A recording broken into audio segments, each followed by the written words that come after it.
Selamun aleyküm değerli kardeşlerim. Allah'ın rahmeti ve bereketi üzerlerinize olsun. Bugün sizlere anlatacağım hikaye, bir lokma ekmeğin nasıl koca bir imparatorluğun kaderini değiştirdiğinin şahidi. Bu öyle bir hikaye ki, sabahın erken saatlerinde açlıkla mücadele eden genç bir çırak, akşam olduğunda kendini sultanın huzurunda buluyor. Cömertliğin nedenli büyük kapılar açabildiğini, sabırla bekleyenin nasıl mükafatlandırıldığını ve kalbinden gelen bir iyiliğin nasıl bereketli yağmura dönüştüğünü göreceksiniz. Hazırsanız bu manevi yolculukta bize eşlik edin. Osmanlı'nın son dönemlerinde İstanbul hala büyük bir medeniyet şehriydi. Ama o görkemli kubbeler altında dar sokaklarda yaşayan sayısız insan vardı ki onlar için her gün yeni bir hayatta kalma mücadelesi demekti. İşte bu dar sokakların birinde Mustafa adında genç bir çırak yaşıyordu. Mustafa henüz 24 yaşındaydı. Kahverengi gözleri sıcak ve samimi bir ifade taşıyordu. Uzun boylu olmasa da vücut yapısı çalışkanlığın izlerini yansıtıyordu. Elleri nasırlarla dolu, yüzü güneşten bronzlaşmıştı. Babası gemici iken bir fırtınada boğulmuş, annesi ise oğlu daha 10 yaşındayken veremden vefat etmişti. Mustafa yetim kalmış, mahalle esnafının yanında çıraklık yaparak geçimini sağlamaya çalışıyordu. Kaldığı yer, Galata'nın arka sokaklarında neredeyse yıkılmak üzere olan eski bir han odasıydı. Tavanından su damlar, soğuk kış gecelerinde üzerini örtecek yeterli battaniyesi bile yoktu. Odada birkaç parça eski eşya, bir matara su ve babasından kalan tek yadigar olan eski bir tesbih vardı. O sabah Mustafa, karşısındaki bakkalın önünde oturmuş, elindeki son kuruşlara bakıyordu. 2 gündür ağzına bir şey koymamıştı. Karnı öyle acıkmıştı ki, mide krampları onu katlıyordu. Gözleri karşıdaki ekmek dükkanına çevrilmişti. Fırından yeni çıkan ekmeklerin kokusu burunlarını okşuyor, midesi sesli şekilde gurulduyordu. Tam o sırada yanından geçen garip bir adam dikkatini çekti. Adam orta boylu, beyaz sakallıydı. Üzerinde eski ama temiz bir cübbe vardı. Yüzünde huzur dolu bir ifade, gözlerinde ise derin bir bilgelik parıldıyordu. Elinde ahşaptan oyma bir asa taşıyordu. Adam Mustafa'nın yanına yaklaştı ve yumuşak bir sesle, "Evladım, elindeki o parayı bana verir misin?" dedi. Mustafa şaşkınlıkla adama baktı. Bu ne demekti? Elindeki son kuruşları nasıl verebilirdi? Açlıktan ölmek üzereydi. Ama babasının sözleri kulaklarında çınladı.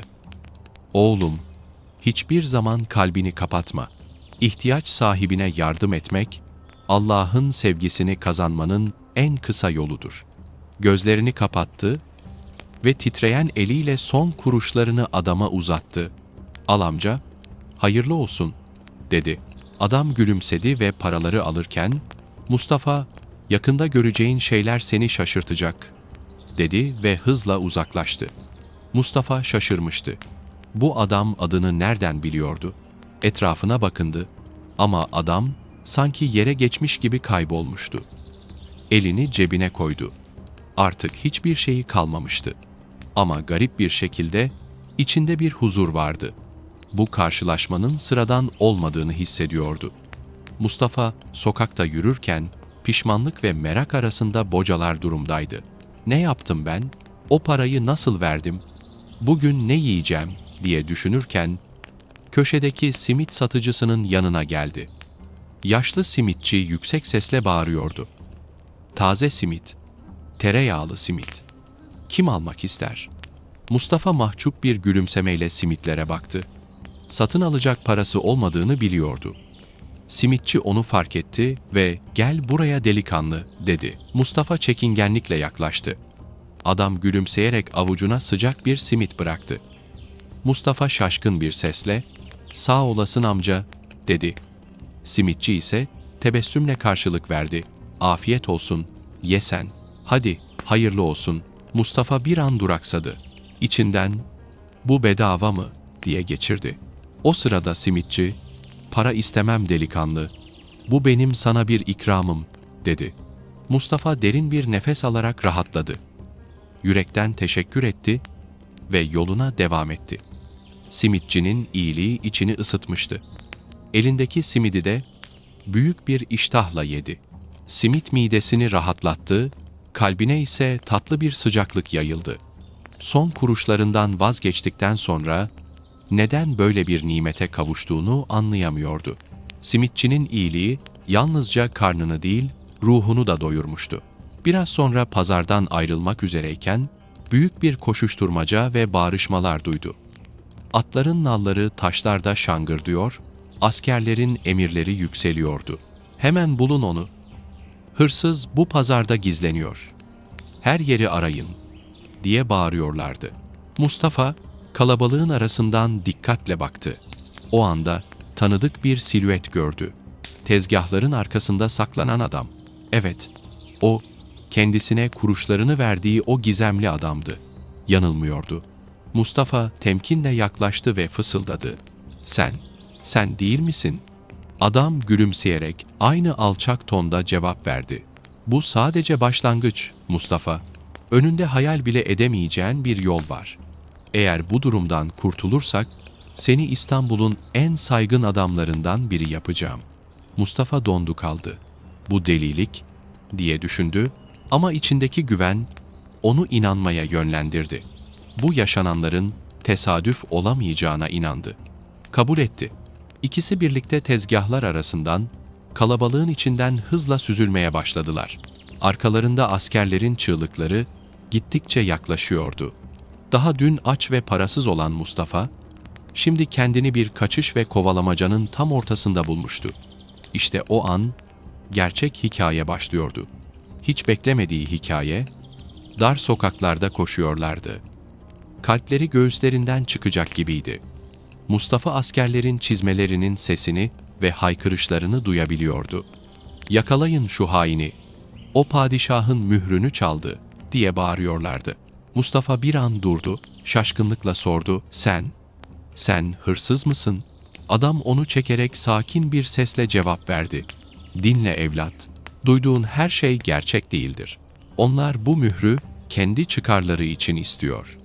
Ben çalmadım, ben koruyorum." Mustafa'nın kafası iyice karışmıştı. "Ama bunun benimle ne ilgisi var? Ben güçsüzüm, fakirim. Elimde hiçbir şey yok." Adam, Mustafa'nın omzuna elini koydu ve güven verici bir sesle dedi, "Beni hatırlıyor musun? Son kuruşlarını verdin ve beni kurtardın. Sen kaderin benim yanımda olmasını seçtiği kişisin." Mustafa bir şey söyleyemeden adam aniden bir duvara sıçradı. Cebinden küçük ipekli bir kese çıkardı ve açtı. İçinden ağır altın bir mühür çıktı. Üzerinde inci işlemeler ışıl ışıl parlıyordu. Adam fısıldadı. "Bu Sultan Abdülhamid'in mührüdür. Onu kendi eline güvenle teslim etmekle görevlendirildim. Çünkü saray içinde ihanet var ve mührü ele geçirmek istiyorlar. Ben saray muhafızlarından biriyim. Fakat bana iftira atıp hırsızlıkla suçladılar. Bu yüzden onlardan kaçıyorum." Mustafa'nın başı döndü. Bu bir rüya mı yoksa gerçek mi? Ben nasıl oldu da kendimi padişahın sarayındaki bir komplonun ortasında buldum, diye düşündü. Tam o sırada yakından bağırışlar yükseldi. Askerler birkaç adım ötedeydi. Adam Mustafa'nın elini tuttu ve dedi, "Düşünmeye vakit yok. Benimle gel." Mustafa adamla birlikte dar sokakları ve çıkmaz geçitleri aşmaya başladı. Tehlike her yaklaştığında adam akıllıca yöntemlerle saklanıyordu. Bir keresinde yük arabası altına gizlendiler. Bir keresinde Haliç'e atlayıp yüzdüler. Bir başka seferde bir hanın gizli kapısından geçtiler. Nihayet nefeslenmeye fırsat buldukları zaman adam Mustafa'nın gözlerinin içine bakarak konuştu. "Benim adım Yakup Ağa. Artık sen de ortağımsın. Önümüzde uzun bir gece var. Eğer biz hainlerden önce padişaha ulaşabilirsek İstanbul'un kaderini değiştireceğiz." Mustafa sessizce dinledi. Kalbi hızla çarpıyordu. Sabah elinde tuttuğu o son kuruşların hayatının en büyük macerasına kapı aralayacağına hala inanamıyordu. O gece Galata Köprüsü'nün altındaki eski bir iskelede dinlenirken, Yakup Ağa yere çubukla çizimler yaparak planı açıkladı. Bak, burası sarayın ana kapısı. Her iki tarafta birer muhafız var. Ama doğu tarafında sadece saray ehli bildiği gizli bir geçit var. Oradan gireceğiz. Mustafa korkuyla sordu. Peki ya askerler? Eğer bizi yakalarlarsa ikimizi de öldürebilirler. Yakup Ağa sakin bir gülümsemeyle karşılık verdi. Hak senin yanındaysa korku sadece zayıf bir düşmandır. Seher vakti sesler kesildiğinde, ışıklar söndüğünde Mustafa ve Yakup Ağa gölgeler arasından süzüldüler. Dolmabahçe Sarayı büyüleyici bir güzelliğe sahipti. Kristal işlemeler gece karanlığında bile ışıldıyordu. Mustafa'nın kalbi göğsünden çıkacak gibi çarpıyordu. Gizli geçitten ilerlediler. Bir kapıya vardıklarında Yakup Ağa kulağını dayadı ve fısıldadı. Bu kapının ardında padişahın odası var. Hazır ol. Çevik bir hareketle kapıyı açtı. Karşılarında koltukta uyuklayan iki muhafız vardı. Mustafa dona kaldı. Yakup Ağa ise fısıldadı. Korkma, sessizce yürü. Birkaç dakika içinde büyük divanhaneye ulaştılar. Tavandan kristal bir avize sarkıyordu. Salonun ortasında görkemli bir sarık takmış, ihtişamlı kaftanlar giymiş, yaşlı bir zat oturuyordu. Yakup Ağa Mustafa'ya fısıldadı. İşte o, padişahımız Abdülhamit Han. Çekingen adımlarla yaklaşmaya başladılar. Abdülhamit Han'ın yanında muhafız bağırdı. Durun, kimsiniz, buraya nasıl girdiniz? Yakup Ağa derhal mührü kaldırıp yüksek sesle seslendi. Huzurlarınızda mührünüz var, sultanım. Sultan dikkat kesildi ve haşmetle ayağa kalktı. Ama tam o sırada Sadrazam Halil Paşa içeri girdi. Yüzü şaşkınlıkla dondu. Bu ne anlama geliyor? Buraya nasıl girdiniz? Yakup Ağa hızlıca başından geçenleri anlatmaya başladı. Mustafa'nın kalbi yerinden fırlayacak gibiydi. Bir an içinde öldürülebilir, bir an içinde onurlandırılabilirdi. Her şey sözlerinin doğruluğuna bağlıydı. Sultan dinledikten sonra hafif bir tebessüm etti ve sakin bir sesle dedi. Aferin sana Yakup Ağa ve sen ey fakir delikanlı Mustafa. Sen kanıtladın ki yoksulluk, güçsüzlük demek değildir. Bazen sen zenginlerden daha yüce olabilirsin. Mustafa, gözleri parlayan Yakup Ağa'ya baktı. O anda bu anın hayatının akışını sonsuza dek değiştireceğini anladı. Derin bir sessizlikten sonra Sultan Abdülhamit ağır adımlarla Mustafa'ya doğru yürüdü. Gözlerinin içine baktı. Sesinde hem ihtişam hem de merhamet vardı. Söyle bana ey delikanlı, seni elindeki son kuruşu yabancı bir adama vermeye iten şey neydi? Mustafa biraz kekeledi. Sonra samimiyetle konuştu. Efendimiz padişahım, düşündüm ki elimdeki para açlığımdan daha büyük bir beladan birini kurtarabilir ve bilmiyordum ki bu adam beni sizin huzurunuza getirecekti. Sultan yüksek sesle güldü. Vallahi senin değerin yanımda birçok zengin kimseden daha büyüktür. Sonra sadrazama dönerek emretti. Bu gence 100 altın verin ve Yakup Ağa'ya verdiği kuruşlarını da iade edin. Sadrazam Halil Paşa öne çıktı. Yüzü asıktı, sesi ise sitemkardı. Yalnızca birkaç kuruş ve şüpheli bir hikaye karşılığında fakir bir delikanlıya bu kadar ihsan etmek hikmet midir? Sultan ona keskin bir bakış fırlattı. Sen vaktiyle adamlarımdan olan Yakup Ağa'nın dürüstlüğünden şüphe mi ediyorsun? Sadrazamın yüzünde gerilim belirdi ve kısık bir sesle cevap verdi. Hayır, lakin işin içinde bir hile olmasından korkarım. Bunun üzerine Yakup Ağa padişaha dönerek kararlı bir sesle konuştu. Vallahi bu sadrazam sarayın sırlarını hırsızlara satmaktadır. Ben de sizi bundan haberdar etmek için geldim. Sultanın gözleri büyüdü, yüzü sertleşti. Doğru mu bu sözler? Sadrazam bir adım geri çekildi. Öfkeyle bağırdı. İftira! Bu adam bir serseri, sarayı karıştırmak istiyor. Sultan elini çırptı. Askerler içeri girdiler. Sadrazamı yakalayın, evini arayın. Eğer ihanetine dair kanıt bulursanız, cezası ölüm olacaktır. Mustafa donmuş gibi öylece kalmıştı. Bu bir rüya mı? Ben nasıl oldu da böylesi büyük bir ihanete şahit oldum? Nasıl oldu da basit kuruşlarım hayatımın seyrini değiştirdi?" diye düşündü. Sultan ona şefkatle baktı. "Bilmezdin ey delikanlı. Lakin unutma ki iyilik yapmak hiç beklemediğin kapıları açar. Bundan böyle sen benim himayemdesin." Ve tarih o anı kaydetti. Fakir Mustafa, son kuruşlarını veren genç, Osmanlı sarayında itibarlı bir adam olmuştu. Ve bu sadece başlangıçtı. Ertesi sabah Mustafa uyandığında hala bir rüyanın içinde gibi hissediyordu. Artık sarayın kenarında bahçelere ve sabahın serin rüzgarında salınan çınar ağaçlarına bakan küçük ama muhteşem bir odada yaşıyordu. Altında yumuşak, görkemli bir yatak vardı. İpeklerle döşenmiş yatağında rahatça uyuyordu. Önüne gelen tabaklar ise daha önce tatmadığı çeşit çeşit yemeklerle doluyordu. Pencereden dışarı bakarken yanına saygıyla eğilen bir hizmetkar girdi. "Efendim, padişahımız sizi divana çağırıyor." Mustafa'nın kalbi sıkıştı. "Acaba yanlış bir şey mi yaptım?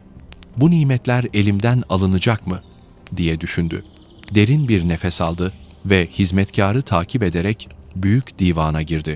Orada Sultan Abdülhamit, yanında da alim Hoca Tahsin Efendi oturuyordu. Sultan elini kaldırarak ona işaret etti. Sesi hem yumuşak hem kararlıydı. "Ey delikanlı! Dün bize gösterdin ki iyiliğin değeri büyüktür. Ama bil ki saraya adım atan herkes güvenilir ve sorumluluk sahibi olmalıdır." Mustafa başını eğerek "Emriniz başım üstüne, Efendimiz padişahım" dedi. Hoca Tahsin Efendi hikmetli bir edayla söz aldı.